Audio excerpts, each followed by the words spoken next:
Paula Nutting, your musculoskeletal specialist. Today I'm going to be discussing things about our neck and shoulders, and in particular the SC joint. So we have our AC joint that we normally talk about as therapists.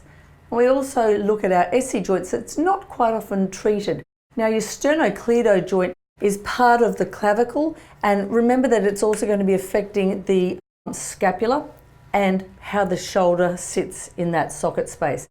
You'll also notice that the sternum sitting here, that first rib butts right underneath the clavicle. And when we have fixations or stickiness in that SC joint, it can actually make differences to the first rib. And then we have a whole band of problems with the neck as well. So in this technique, we're going to be doing some myofascial work with our sternocleidomastoid joint. Kevin's a perfect example of this because he is a plumber, so as you know, they get into all sorts of tricky positions.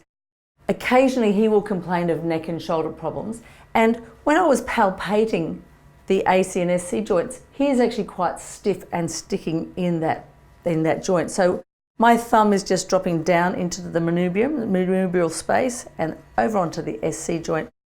Thumb over thumb, and I'm going to compress down onto the SC joint and pushing it caudally. So your client is going to get that elbow bent, and he's just going to do an active movement. So he's taking the arm in and out. And as he comes out, I'm depressing the SC joint.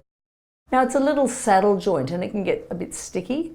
So what we're doing is, if you imagine that saddle, I'm pushing like a little lever, so we're drawing it down and back. It's a really nice joint mobilization technique. It can be quite tender to start with, but after a while it loosens off, and it's actually a lot nicer than the first rib stuff that I've done to Kevin before as well, so I think we're lucking up. Now I can actually start to feel that joint is starting to get some movement or joint play. Can you feel that that's changed? The last about 2 or 3. Yeah. So the arm movement is working as well. So just relax the arm. And when you think about the mechanism, as his shoulder is coming up and down, so the humerus is lifting up, we're actually adding a greater lever here as well. So we're encouraging the SC joint to do its saddle action.